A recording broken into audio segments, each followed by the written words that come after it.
Desde criança, poucas histórias me despertaram tanto fascínio quanto a mitologia grega. Enquanto outras pessoas viam apenas aventuras fantásticas, eu encontrava ali perguntas que pareciam maior que os próprios personagens. É tipo, quem somos? O que buscamos? Por que alguns caminhos nos transformam tanto? Eu lembro que eu ficava pedindo pro meu pai me mostrar aquela coleção de livros de mitologia grega que ele tinha da editora Abril. Eram, sei lá, meados dos anos 80, mas meu pai já tinha desde antes de eu nascer, desde a da década de 70, e eu ficava impressionado com aquelas ilustrações de deuses e monstros. Agora, com a chegada da estreia do filme Odisseia, de Christopher Nolan, eu percebi que esse antigo interesse voltou à superfície. Não apenas pela curiosidade de ver uma das maiores narradas, né? Na verdade, originalmente a Odisseia era cantada, né? Da literatura ganhar uma nova interpretação no cinema, mas porque a jornada de Ulisses, ela continua extremamente atual. Ao longo dos anos, eu também percebi que existe uma curiosa semelhança entre essa viagem e a fotografia de paisagem, porque ambas começam com o desejo de explorar o mundo, e ambas terminam com um encontro consigo mesmo. Quando pensamos na Odisseia, normalmente lembramos dos ciclopes, das sereias, do Poseidon, de monstros marinhos, tempestades, mas reduzir a obra do Homero a uma sequência de aventuras é como olhar apenas para o cartão postal de uma paisagem. E é isso que eu quero destrinchar, porque existe uma camada muito mais profunda. Ulisses, ele passa 10 anos tentando voltar para Ítaca, depois da Guerra de Troia. Em cada ilha, em cada encontro, em cada obstáculo, ele precisa responder a mesma pergunta, de formas diferentes. Quem permanece sendo Ulisses depois de tudo o que ele viveu? A filosofia sempre enxergou essa viagem como algo muito maior do que um deslocamento geográfico. O filósofo francês Gaston Bachelard dizia que a casa representa o lugar da intimidade, da memória e do ser. Então voltar para casa significa retornar ao espaço onde encontramos a nossa verdadeira identidade. O Carl Jung via os mitos como mapas da psique humana. Para ele, os monstros enfrentados pelos heróis representam apenas aspectos internos que precisam ser integrados. Martin Heidegger escrevia que o ser humano habita o mundo antes de simplesmente ocupá-lo. Habitar significa criar uma relação verdadeira com aquilo que nos cerca. Te lembrou de alguma coisa? Talvez seja exatamente isso que fazemos quando fotografamos. Fotografar também é uma jornada. Eu conheço muitos fotógrafos que começaram procurando lugares espetaculares, tipo eu.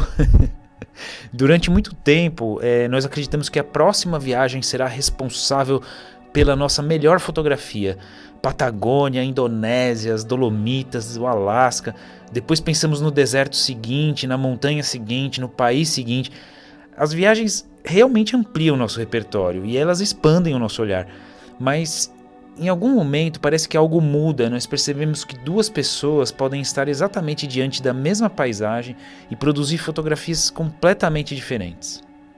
Nesse instante nasce uma pergunta muito mais interessante do que para onde devo viajar? A pergunta passa a ser: como eu vejo o mundo? Né? É nesse momento que a fotografia deixa de ser apenas exploração geográfica para se tornar uma exploração interior. Algo interno, né? Porque eu vejo o mundo através do meu filtro de vivência, de tudo aquilo que eu passei, de tudo que eu senti, vivi, explorei e vi. O retorno para Ítaca. Existe uma frase atribuída ao poeta grego Constantinos Cavafis, que sempre me acompanha. Quando partires em viagem para Ítaca, faz votos de que o caminho seja longo. Voltar para Ítaca não é bem o destino final. Na verdade, representa aquilo que nos tornamos durante a caminhada. E na fotografia acontece exatamente o mesmo. No início nós queremos aprender regras, depois a gente busca dominar os equipamentos, mais tarde a gente estuda composição, luz, edição e impressão, e aí a gente admira grandes fotógrafos e a gente é influenciado por eles. Tudo isso faz parte da viagem, mas chega um momento em que a gente precisa voltar para casa. Essa casa não é um lugar físico, é o nosso próprio olhar. Encontrar um estilo é reconhecer uma voz. Muitas vezes as pessoas perguntam como encontrar um estilo fotográfico. E eu sempre achei curiosa essa escolha de palavras, né? Encontrar. Como se o estilo estivesse escondido em algum lugar esperando ser descoberto. Mas hoje eu penso diferente, né? Eu acho que ele não é encontrado, ele é reconhecido. Ele sempre esteve presente em pequenas escolhas que nós fazemos sem perceber.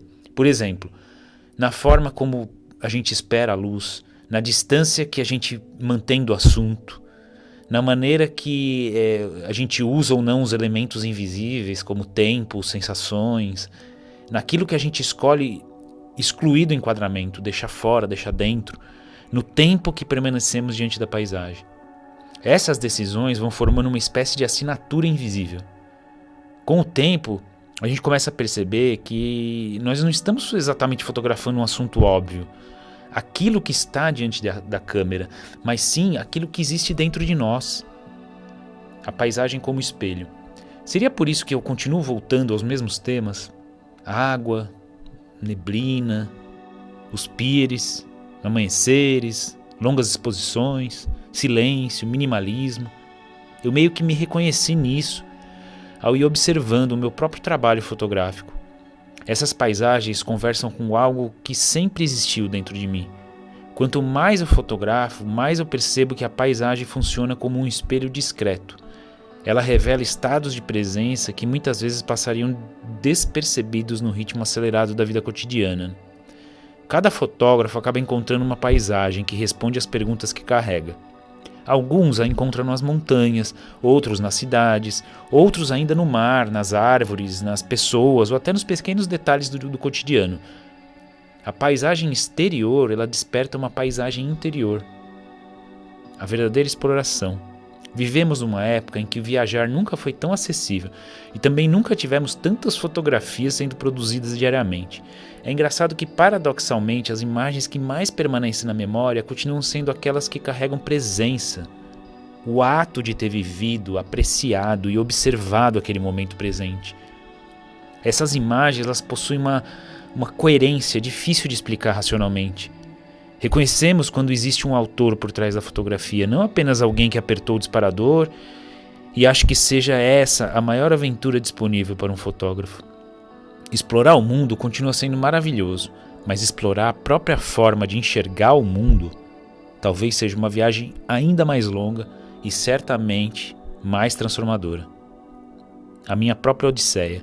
Quando assisti a semana retrasada a Odisseia de Christopher Nolan nos cinemas, eu senti a mesma curiosidade que eu tinha quando criança folheando aqueles livros de mitologia grega.